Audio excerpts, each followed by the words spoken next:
Ok, donc on aborde la Mishnah.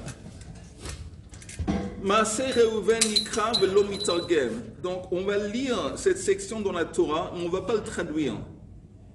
Maaseh Tamar Nikra ou mitargem. Ah, regarde. Alors Maaseh. Si vous continuez la ligne, Ve'asheni Nikra velo Be'ah. Non. Qu'est-ce qui se passe? Dans la Mishnah. Oui, dans la Mishnah. Je répète la Mishnah. D'accord. Maaseh Reuven Nikra velo mitargem. Cette section qui parle de Reuven avec le lit de son père, on le lit, mais on ne va pas le traduire. En quelque sorte, on préfère que les gens ne pas vraiment comprendre exactement ce qui se passe. Maaseh Tamar, dans la Mishnah, Maaseh Tamar Nikra ve mitargem. Tandis que ce qui s'est passé avec Yehuda et sa belle-fille Tamar, on le lit et on le traduit. Maaseh Egel Arishon Nikra ou mitargem. C'est quoi Egel Vasheni Nikra velo mitargem? Le récit, le premier récit du chet, du veau d'or de Egel, il est lu et il est traduit. Tandis que le deuxième récit, Hasheni, il est lu mais il n'est pas traduit. Qu'est-ce qui se passe dans le deuxième? On va voir dans le Rashi bientôt, mais on va voir dans le Rashi. Regardez le Rashi maintenant. Rashi au début de la Mishnah. Rashi dit Maaseh Reuven. C'est écrit dans la Torah. Oh, Yofi. Rashi apporte la citation. Vayishkav et Bilha pilegesh aviv. C'est écrit que Reuven a couché avec Bilha, qui était la femme de son père. Ouais. Alors, on le lit, mais on ne va pas le traduire parce que c'est faux. C'est quoi, c'est faux? Il n'a pas vraiment littéralement couché avec. Mais comme il s'est permis de prendre le lit de son père, il a fait sortir la tente de Bilha, il l'a mis dans la tente de Léa. C'est comme si. Mais il faut justement le traduire pour enlever cette. Oui, mais quand on le traduit, il faut traduire plus ou moins littéralement, au sens littéral. Nikra bebeit knesset velo mitargem chayshinen legnuto. On a peur que les gens vont pas comprendre et vont penser ça au sens littéral. Maaseh Tamar Yehuda, Rashi, je reste dans le Rashi. Ou Maaseh Egel Arishon. Kol parashat ha'egel ad v'ashlicheu be'esh. Tout le récit de ce qui s'est passé avec la faute de la transgression du veau d'or, il s'est lu et traduit. Ou Mashechazar Aaron v'siper Maaseh. Mais après, quand Aaron a raconté à Moshe le récit de comment ça s'est passé, ça on lit, mais on ne traduit pas. Hu karui Maaseh Egel Hasheni. C'est ça qu'on appelle le deuxième récit du Egel. Hu shekatubo v'yatsa Egel hazeh. Parce que Aaron il dit v'yatsa ha'egel hazeh.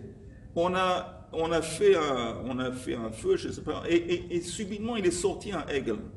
Alors quand on entend il est sorti un Egel, on pourrait comprendre qu'il est sorti de lui-même, qu'il a une vie indépendante, il a une vitalité, et c'est dangereux.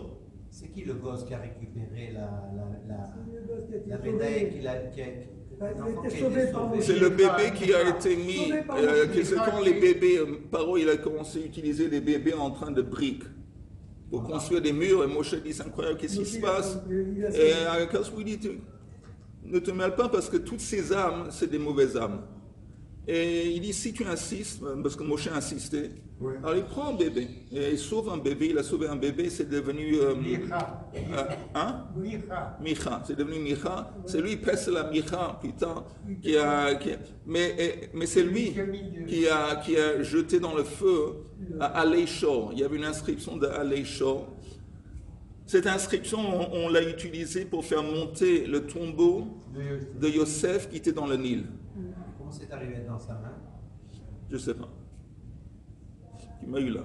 Je ne sais pas. Mais il a dit Aleishor, c'est ça qui a fait monter. Maintenant, ce n'est pas lui qui a fait monter le tombeau. C'est Moshe Rabbeinu qui a dit Aleishor, c'est lui qui.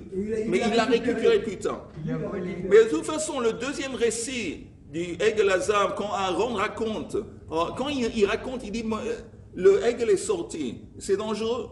Velo yitargem pen yitu amei haaretz veyomru mamash hayabo. Ils vont penser qu'il a vraiment quelque chose une vie indépendante. Shiyatzah me'elav, qu'il est sorti de lui-même.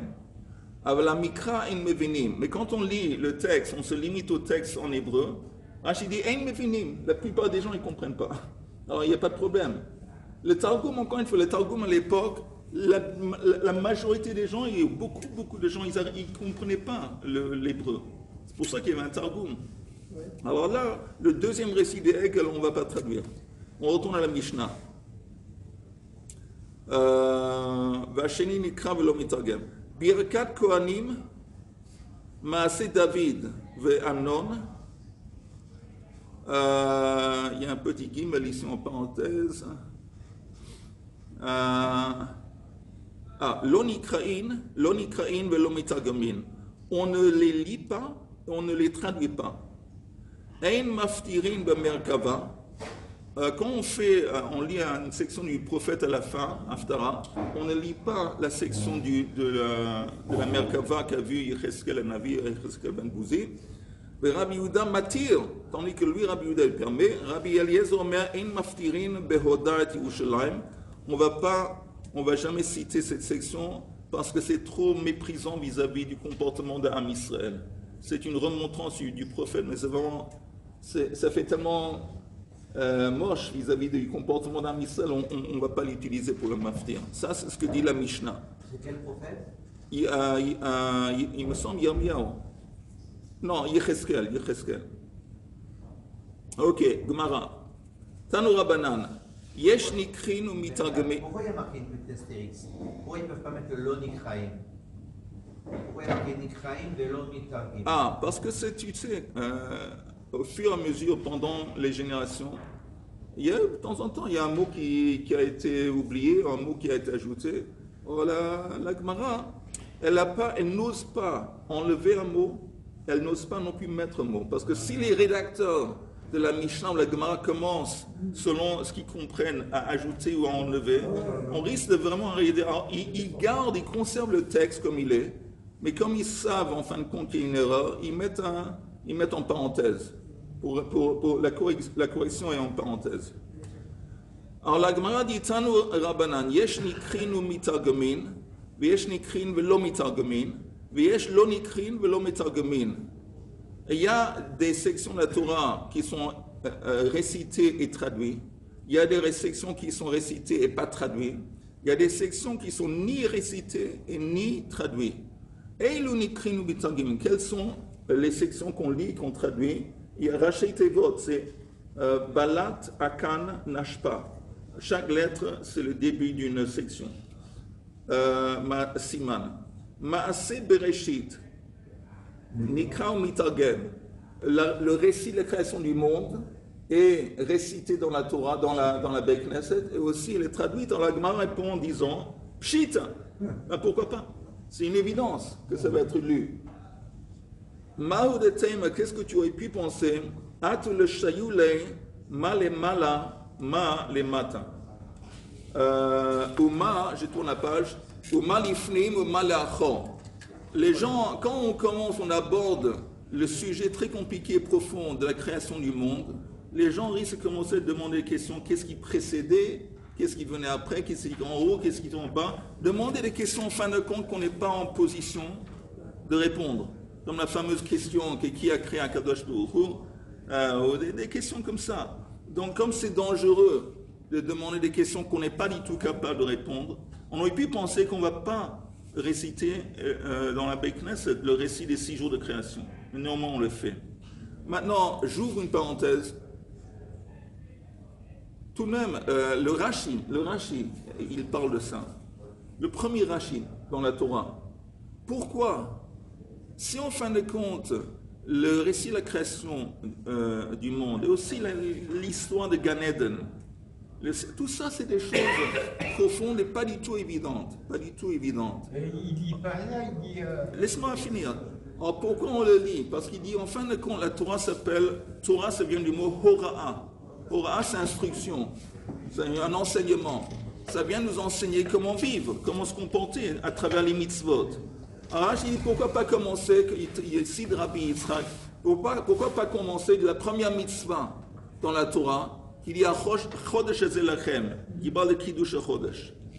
Maintenant, la réponse qu'il donne Rabbi Yitzhak, c'est Maaseh Yadav Higid La'amo, Maaseh Yadav Higid La'amo, l'Anchilem Aratzot Goim, quelque chose. Ça veut dire, il a raconté Maaseh Yadav, la force de ses mains à ses enfants. Dans quel but? Pour les aider à hériter la terre des nations. Qu'est-ce que ça veut dire? Rachid dit que si les nations vont venir, ils vont vous accuser d'être des voleurs.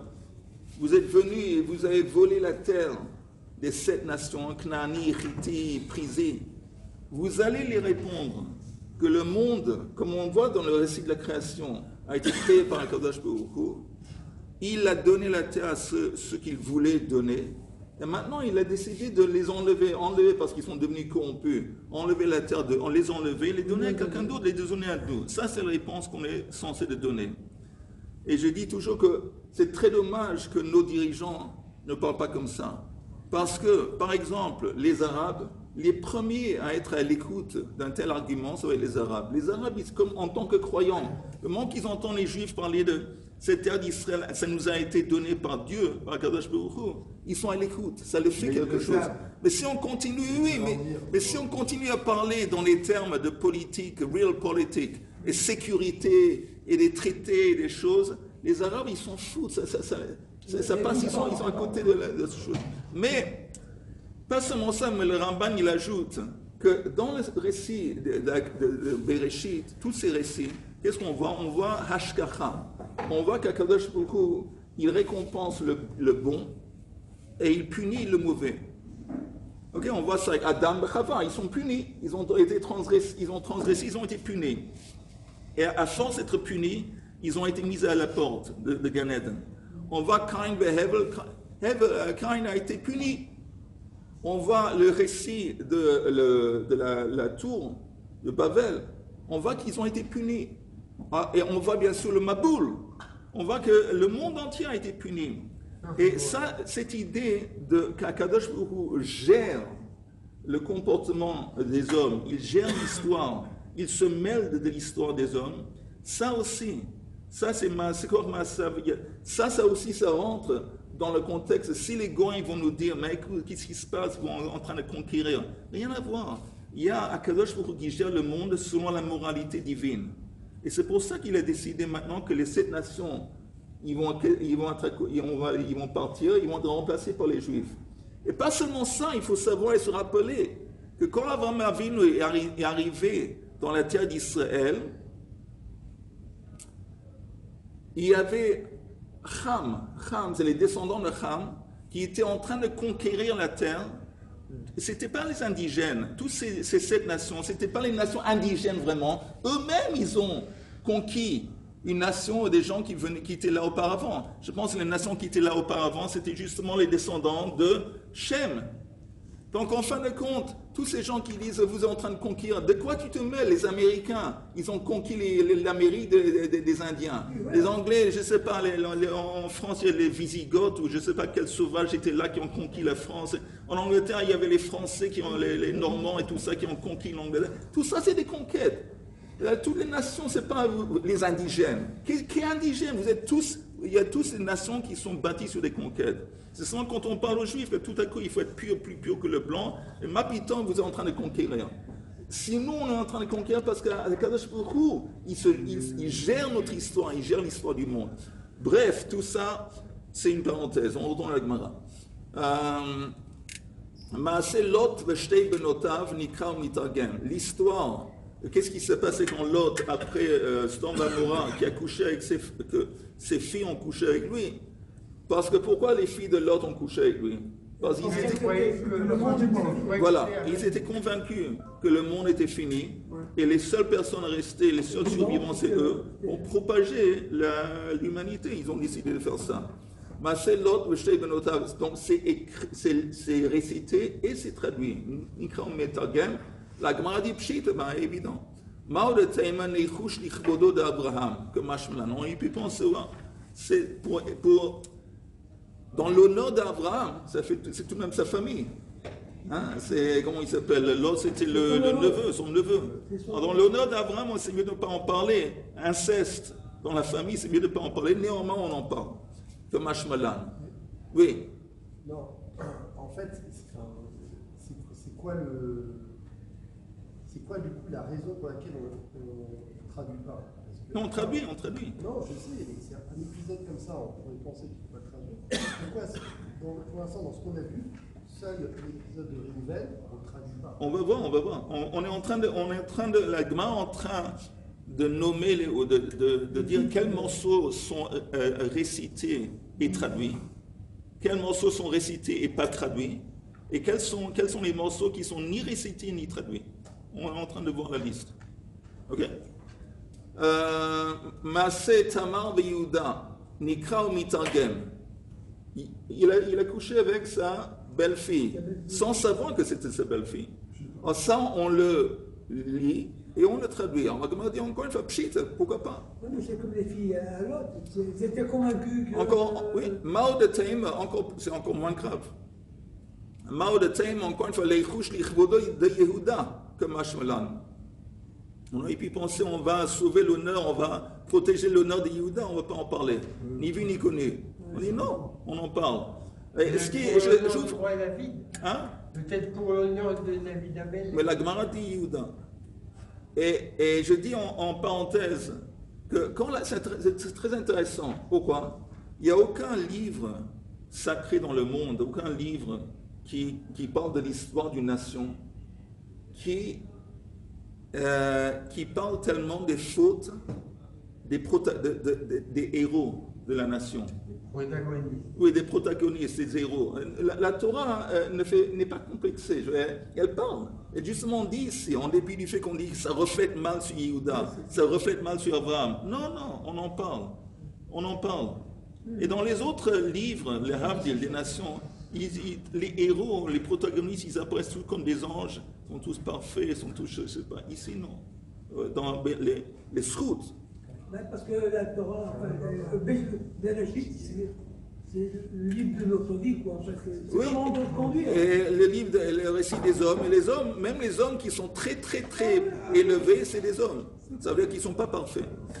Mais quand on parle encore une fois des fautes des hommes, il faut savoir que c'est une faute à leur niveau. C'est pas comme par exemple quand on parle des Réhouven. Il faut comprendre la faute. Ok. Au contraire, c'est bien d'en parler. Pourquoi? Shvachehu de Odeh, ça reflète positivement sur Yehuda qu'il a été prêt à avouer en public que oui, en fin de compte, c'est lui qui a couché avec sa belle-fille.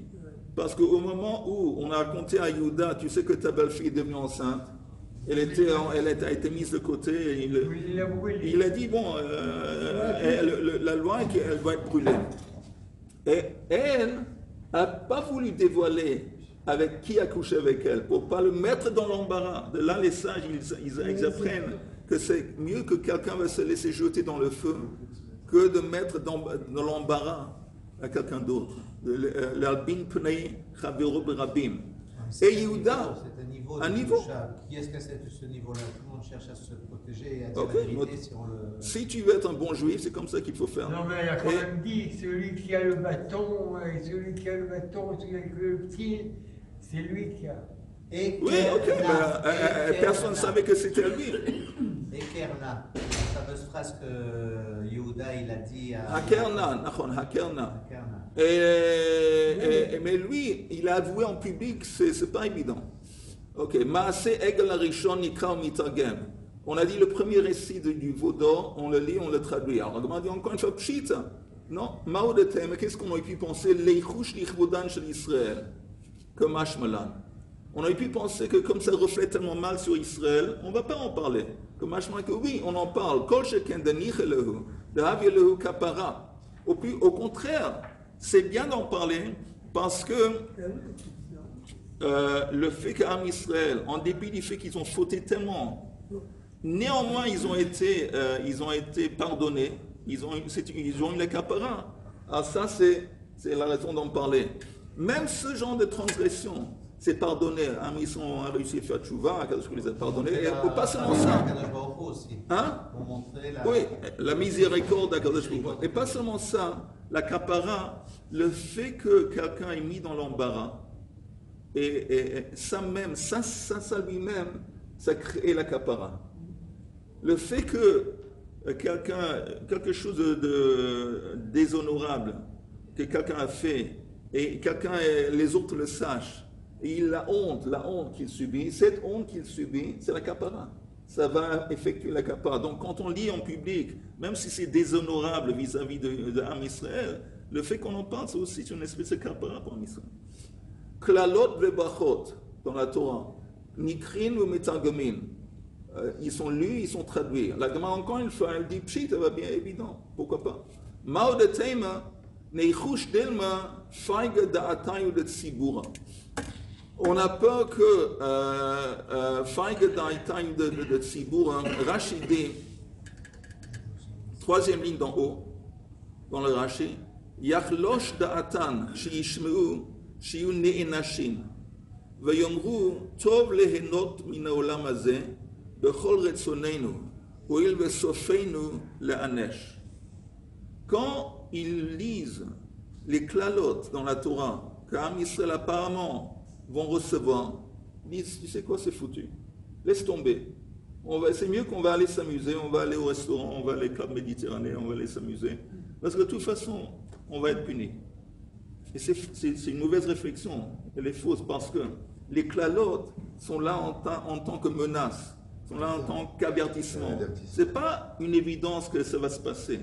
Mais on aurait pu penser qu'on ne va pas lire les klalotes, parce que ça risque d'éveiller d'entraîner une réaction, une mauvaise réaction. Que les gens vont dire, si c'est comme ça, toutes ces klalotes qui nous attendent, on les sent bien, on devient l'Ohanen Ligoïm. Néanmoins, non, on le lit, on le traduit.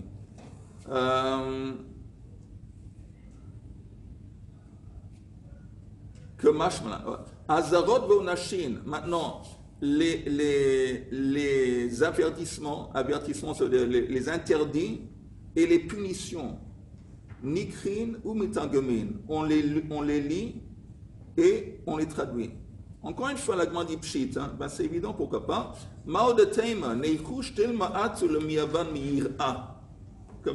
On a peur que si les gens y voient, bon, s'il fait ça, il est mis à mort. S'il fait ça, il reçoit des coups. S'il fait ça, les gens vont dire, bon, je vais servir Hachem, mais dans la crainte. La motivation de base que je vais avoir quand je fais le service divin, j'ai peur. Je ne veux pas, disons, un Shabbat, je garde le Shabbat parce que j'ai peur. J'ai peur parce que j'ai peur d'être, je ne sais pas, l'être lapidé ou mis à mort. On aurait pu penser, c'est mieux de ne pas parler de toutes ces punitions pour empêcher que les gens vont aborder les mitzvot dans un état de peur. Que Mashmlan, non, on n'a pas peur. On n'a pas peur qu'ils vont avoir peur. L'abréviation du nom, parce que juste avant, on avait les abréviations Balat et Khan.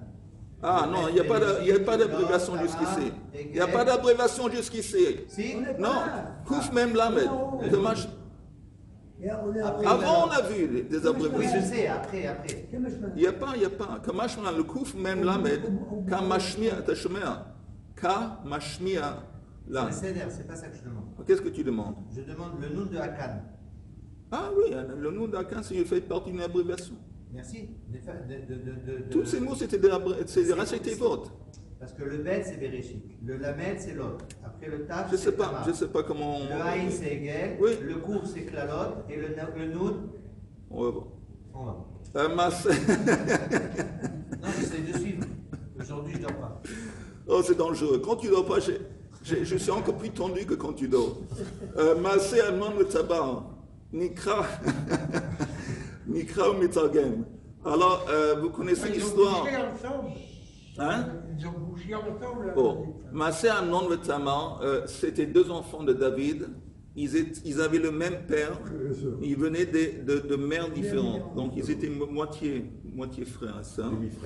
Demi-frères. Et c'est Amnon qui, en fin de compte, il a plus ou moins obligé à Tamar de coucher avec lui. C'était pas un viol, mais plus presque. Et c'est pas. Alors, ça, justement. Oui, c'est lu et c'est traduit.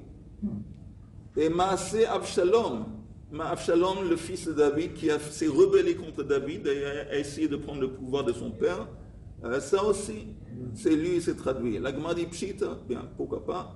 Ma'od Taim Aleichush liyekari de David, que Mashmalan. On aurait pu penser pour comment on dit, éviter la honte vis-à-vis de David, on ne va pas lire ces extraits, non, néanmoins on les lit. Maaseh Pilegesh Begiva. Pilegesh Begiva, tout le monde connaît, il y avait une guerre civile en Israël, et presque la tribu de Binyamin a presque été anéantie à fond. C'est lu. Et c'est aussi traduit. Nikra ou Mitagem. Pshit, Maodatem aleichush lichvodo de Binyamin. Comme Ashmalan. Et puis encore une fois, pour préserver l'honneur de Binyamin, on ne va pas en parler. Néanmoins, on en parle. Hodat Yerushalayim et To'avoteha. Cette section d'Yecheskel qui est une grande remontrance contre Israël. Nikra ou Mitagem. Pshit, la Poukaim de Rabbi Eliezer. Ça vient contre l'enseignement, l'opinion de Rabbi Eliezer. De Tanya, c'est enseigné dans une braïta. Ma'aseh ba'adam echad. Shaya kore le mala me Rabbi Eliezer. Hodat Yerushalayim et To'avoteha. Il y avait une fois quelqu'un qui se trouvait dans la Beit Knesset au-dessus de Rabbi Eliezer et qui lisait justement la section du prophète qui parle de cette tochacha, de cette remontrance du Navi contre Israël, la brioute. Amarlo, Rabbi Eliezer lui a répondu, Ad shata bodek betoavot Yerushalayim, tseu bedok betoavot imcha. Et tu sais, au lieu de t'occuper des problèmes de Yerushalayim, la remontrance, regarde-toi tes problèmes, regarde ce qui s'est passé, regarde, fais une recherche dans le comportement de ta mère. Badku acharav, ils ont fait une recherche, le matsu bo shemetz psul. Ils ont vu en effet qu'il y avait un truc pas évident vis-à-vis de son yichus, vis-à-vis à qui sa mère était. Et donc Rabbi Eliezer, lui, on voit qu'il a réagi de façon que c'est pas mekoubal qu'on va vraiment parler de cette façon d'Israël, c'est pas dans l'honneur d'Israël, c'est mieux de ne pas en parler, et néanmoins on le fait. Néanmoins on est contre son opinion, on n'est pas d'accord avec lui, on le lit. Ok, maintenant on va passer à... On dit tout finalement. Alors non, justement on va voir, maintenant il y a des choses qu'on va voir. Ve'ilu nikrin velo metagemin. Il y a des choses qu'on va lire, mais on ne va pas traduire. Et le Rashi Teivot, il me semble, c'est Ravdan Siman, mais c'est en parenthèse ronde, on n'est pas censé lire. Maaseh Reuven, Nikra velo mitagem. On le lit, mais on ne va pas le traduire. Maaseh Rabbi Hanina ben Gamliel, Shalach le Kavoul. Il y avait une fois que Rabbi Hanina ben Gamliel était de passage dans la ville de Kaboul. Vaya Kore Chazan HaKnesset, Vayehi Bishchon Israël, Ve'amar lo le Mitrugaman, Al Tetargem, Ela Achron. Ça veut dire que il était dans le Beit Knesset pendant qu'on était en train de réciter cette section qui parle de Réhouven. Et le Rav a dit au Baal Koré, il a dit, tu lis le début, Vayi Beshron Israël, après il a dit Afsek, ne traduis pas la continuation, tu lis mais tu ne traduis pas, et tu reprends la traduction un verset plus tard. Si j'ai le verset devant moi, on va le voir. Vous entendez, le verset dit comme ça, Vehi Bishkon Israël Ba'aretz Ahi. Ça c'est le début du verset. Après ça continue, Vayelech Reuven Vayishkav et Bilha Pilegesh Aviv. Et après, la fin du verset, tout ça c'est le même verset, c'est écrit Vayishma Israël Vayu Bnei Yaakov Shnei Masa. Alors lui il dit, tu ne traduis pas le milieu du verset. Alors, quand il a entendu ça, oui, Bishkon Israël V'amar lo, ok. V'amar lo lemetronam al tetagem ela achron v'shibchuhu chachamim. Et les chachamim, quand ils ont entendu ça, ils ont dit kol hagavod. C'est bien ce que tu as fait. Maaseh egel hasheni nikra v'lo mitargem. On a dit encore une fois, le deuxième récit, ce qui est le récit de Aaron qui raconte à Moshe qu'est-ce qui s'est passé, le Egel, c'est récité mais c'est pas traduit. Eize maaseh Egel hasheni min vayomer Moshe ad vayar Moshe. Ça c'est à partir de ce verset jusqu'à vayar Moshe. Tanya Rabbi Shimon ben Elazar omer leolam yadam zahir betshuvotav. Une personne doit toujours prêter attention à la façon qu'il répond. la façon qu'il parle et qu'il répond. Chez Mitor Tshuva, chez Hishivo Aaron le Moshe, Pakru Ame'ararim, parce que à travers la réponse que Aaron a donnée quand il a raconté à Moshe son frère qu'est-ce qui s'est passé, il y a eu des gens qui sont devenus apostates. Chez Nehemar, Vashlicheu be'esh, ve'yatsa ha'egel hazeh. Que Aaron a raconté, bon, j'ai jeté, peut-être c'est la formule qu'il a jetée dans le feu, et il a dit, et ce veau est sorti. C'est comme si ce veau est sorti de lui-même. Et donc, les gens, ils ont entendu ça, la façon qu'il a parlé, la façon qu'il a exprimé ça, et ça les a incités à faire d'être apostates et idolâtres. Donc, il faut faire attention comment on parle, qui sont. Birkat Kohanim, Nikrin velo metagim. Pourquoi on ne traduit pas Birkat Kohanim? Maïtama, Mishum Dirtiv Yissa. Yissa Hashem panav elecha v'yichuneka. D'accord? Yivarech Hashem v'yishmerecha, Yissa Hashem panav elecha v'yichuneka.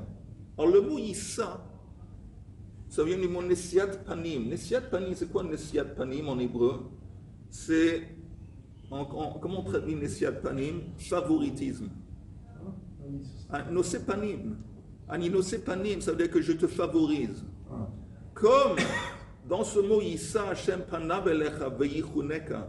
Avec un samer, c'est écrit Comme c'est écrit dans la Torah. C'est écrit dans la Torah avec un shin, mais on le prononce ce, comme un sin. Yissa. Regardez le Rashi. Le Rashi qui dit Mishum Yissa. Shelo, Rashi dit, Shelo yomru akadosh baruch hu nosé lahen panim. Que akadosh baruch hu, il nous favorise. Ve'enan yodin shekadai hen Israël lased lahen panim. Et ils ne savent pas, ils ne comprennent pas qu'en fin de compte, Magi lanu, on mérite qu'akadosh baruch hu nous traite avec du favoritisme. Pourquoi? Comme c'est écrit dans Masechet Brachot, Lo kadai hem Israël lased lahen panim. Est-ce qu'ils ne méritent pas d'être favorisés? Ani amarti ve'achalta ve'savata uverachta. Moi je leur ai dit, vous allez manger, être rassasiés, et puis vous allez bénir. Vehen machmirin al atzman ad kazait ad kebeitza. Et nous, Am Israël, on s'est engagé de dire Birkat Hamazon, pas seulement quand on est rassasié, mais même quand on a mangé un kazait, ou ça dépend de Machlok et de Rabbi Meir Rabbi Yehuda, un kazait de pain, ou un kebeitza de pain. Donc, oui. Donc, on voit en fin de compte que nous-mêmes, on est mahmir al atzmeinu. Donc, mida keneged mida, quand il nous traite, quand il nous aborde le dossier juif, alors il nous sépanav, il nous favorise. C'est pas stam. Ok, on est arrivé jusqu'à ça, et j'aimerais dire un mot sur la paracha. J'ai l'impression, Oui. J'ai l'impression que quand on ne traduit pas, c'est que c'est positif. Et quand on traduit, c'est que c'est négatif. Non. Vous savez quoi, on va faire encore deux lignes. Maaseh David et Amnon. Lo nikrin velo metagemin. Ça, on ne le lit pas, on ne le traduit pas. Vaha amart Maaseh Amnon vetamar nikra mitagem. On avait dit avant que Maaseh Amnon vetamar, le frère et ça, oui on le lit, oui on le traduit. Lo kasha had irtiv Amnon ben David, had irtiv Amnon stama. Quand c'est écrit Amnon et on rappelle le nom de son père, on ne le lit pas. Parce que c'est... Mais quand on parle d'Amnon, et c'est pas rappelé dans le verset Amnon ben David, on le lit, on le traduit. Amnon, c'était le fils de David Amelech? Oui. Qu'est-ce qu'il a fait? Après, il s'est rebellé contre son père. Et puis, il y a une grande rébellion. Il y a eu une rébellion contre son père. Son père a dû s'enfuir. S'enfuir à cause de son fils qui s'est rebellé contre lui. Et il est parti de son... Il a quitté son palais, il a pris la fuite, mais ça c'est Brigitte. Mais à la fin c'était bien. Il est revenu le fils? Le fils il a été tué. Ah, le fils a été tué. Le fils a été tué. Le fils a été tué juste très vite sur la paracha. Que dans la paracha, il y a un sujet de base très important que la Torah nous enseigne. Parce que dans la paracha, on voit qu'il y a deux éléments, en fin de compte, deux protagonistes de base dans la paracha. Il y a Paro, d'un côté, qui représente l'esclavage. De l'autre côté, il y a Moshe, la naissance de Moshe, qui représente le début de le Goël, c'est celui qui va nous délivrer. Et maintenant, qu'est-ce qui représente Paro? Qu'est-ce qu'il représente? Alors, si vous lisez le conseil de Paro, la vérité, ce livre, il est pas, c'est pas important. Non, laissez, c'est pas important.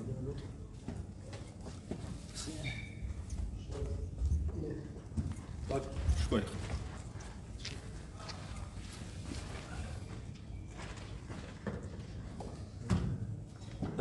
Qu'est-ce qu'il dit Paro? Il dit Hava nitrak malo. Pen yirbe vaya Hava nitrak malo. Comment on dit sisma? Oui, le message de base de Paro, c'est Hava nitrak malo. Nitrak malo, on va être rusé envers les Juifs. Comment s'est exprimée la ruse de Paro? Dans le fait que la façon qu'il s'est comporté envers les Juifs, c'était gradual, c'était de petit en petit, progressif, et pas d'un coup. Maintenant, l'avantage, quand c'est progressif, on s'habitue. On s'habitue, on ne se rend pas compte. On se rend pas compte. Donc, ça commençait avec des taxes très élevées. Après, ça commençait à être avodat parer, un travail de l'esclavage. Après, il a commencé à dire en cachette, aux bonnes, comment on dit, sages-femmes, quand vous voyez qu'il y a un bébé qui est garçon, tuez-le en cachette, et ça n'a pas marché. Après, il a dit systématiquement, si vous voyez un garçon des Juifs, vous allez le jeter dans la mer, dans le Nilus. Et après, il a donné un ordre, et les soldats de Paro sont rentrés systématiquement dans les maisons des Juifs pour chercher des bébés garçons, parce qu'il a entendu que le Mashiach était né parmi les Juifs. Mais tout ça, on voit que c'est havanitrakman, c'est progressif. Pourquoi c'est important? C'est parce que Paro, il représente le Yetzer Hara. Paro, il représente la force qui nous esclave. La force qui nous esclave, c'est le Yetzer Hara. Mais comment est-ce que le Yetzer Hara, il nous aborde? Il ne va pas venir nous dire, tu sais quoi, arrête de garder le Shabbat. Parce qu'on va lui dire, va marcher quelque part. On n'est pas à l'écoute. Mais il va nous dire, tu sais quoi, fais quelque chose, tu sais pas, tu n'as pas besoin de dire une bracha, tous les brachot, laisse tomber. Ou tu n'as pas besoin d'être très makpit où tu regardes. On t'a regardé un petit peu, elle est belle, tu regardes une belle femme, et voilà. Des choses que dans ton esprit, tu es prêt à accepter, ok, ouais, c'est pas grave. C'est pas grave.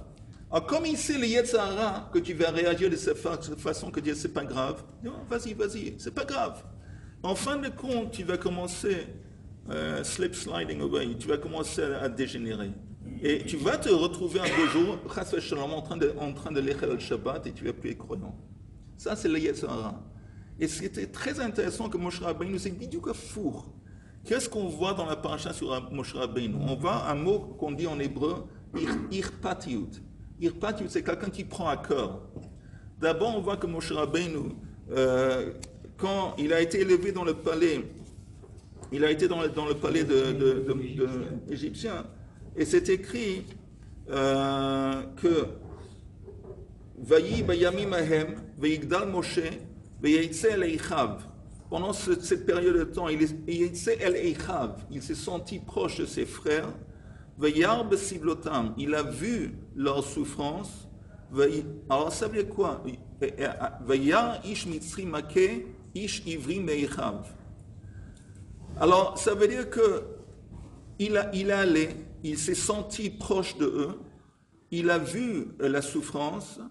Et pas seulement il a vu la souffrance, mais il a agi. C'est très important. Pourquoi c'est très important? Parce que nous, d'abord, il y a des fois que nous, on ne prête même pas attention à la souffrance. On n'est même pas conscient de l'étendue d'une souffrance. Moshe Rabbeinu, pas seulement il était conscient, mais cette conscience l'a poussé à agir. Il n'a pas seulement dit, c'est triste ce qui se passe aux Juifs. Il a continué dans sa vie. Il a agi. Il a même mis sa vie en danger. il a tué un Égyptien qui était en train de frapper un Juif. Et tout ça, c'est tout le récit. On voit Moshe, c'est quelqu'un qui prend à cœur. Quand il est près du puits, après qu'il s'est enfui, il voit les filles de Yitro qui sont chassées par quelqu'un d'autre. Il intervient. Il sauve les filles de Yitro.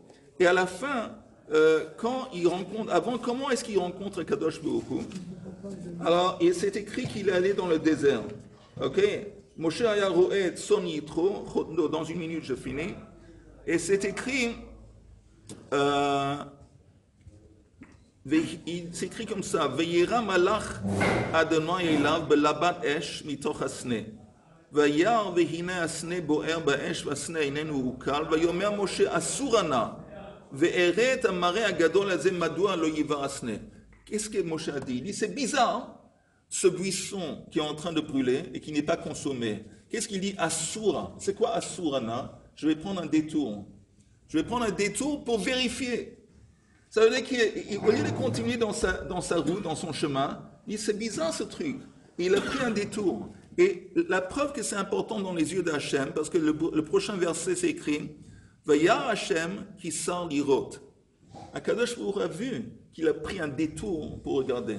Ça veut dire même, pas vis-à-vis seulement de l'injustice humaine, l'injustice dans la société, même des choses bizarres qui se passent dans le monde, par exemple ce buisson, il a pris suffisamment à cœur qu'il a fait un détour. Et Akadosh Baruch Hu dit, oh, c'est bien, je vois qu'il a fait un détour. Il repart l'eau. Et qu'est-ce qu'il s'avère? Il s'avère que Moshe Rabbeinu, il représente une force qui est en pleine contradiction avec Paro. Le but de Paro, qui représente le Yetzer Hara, c'est de nous endormir. Havanitrakma. On va faire tout doucement, de sorte qu'ils vont être tellement endormis, ils ne vont pas réagir, ils ne vont pas prendre compte. Et l'essence de Moshe Rabbeinu, il prend à cœur. Et c'est ça que la Torah nous enseigne. Que quand on parle de la galoute, quand on parle d'un esclavage, la meilleure façon d'entrer dans l'esclavage, c'est pas de demander question et d'être indifférent et de pas prendre à cœur et tu te laisses faire et tout à coup tu te réveilles, tu vois que tu es esclave. Et si tu veux t'en sortir, la seule façon qu'on peut s'en sortir, c'est que si on prend à cœur, et pas seulement on prend à cœur, que c'est prendre à cœur, ça va enchaîner des actions. Comme Moshe Rabbeinu, il a vu un Égyptien qui frappait un Juif, il n'a pas simplement dit encore une fois c'est triste. Non, il a dit que c'est triste, mais après, il a intervenu, il a agi. Nous aussi, on doit aussi savoir qu'on doit prendre très à cœur ce qui se passe, que chaque jour, il y a des soldats qui sont en train de risquer leur vie, et là, aussi, souvent en train de mourir. On ne peut pas passer une journée sans réfléchir à ça. Que chaque jour, il y a des soldats qui sont en train de risquer leur vie pour nous. Ça, c'est prendre à cœur. Et aussi, il faut agir, ça veut dire de quel point de vue agir. Ça veut dire que si il y a, je ne sais pas, une manifestation devant la maison du Rosh Memshela qui dit, et c'est par des milouimnikim, c'est des soldats qui reviennent du front, pour dire qu'on veut finir cette bataille, on veut aller jusqu'au bout, et c'est de quoi aller, et pas parler de après on va retourner, on va relivrer ça aux Palestiniens. On veut aider à encourager les Arabes de quitter, on veut mettre des implantations, on veut mettre des Juifs là-bas, et on veut faire une conquête. Pas nécessairement tout hasard, mais on veut conquérir. C'est parce que c'est le seul langage que les Arabes qui comprennent. Ils comprennent. Là, ils vont comprendre qu'ils ont perdu. Il n'y a rien de plus sacré pour un Arabe, pas la vie, la terre. Si tu prends la terre qui était à eux, vous vous rappelez l'autre fois que maintenant c'est plus à eux.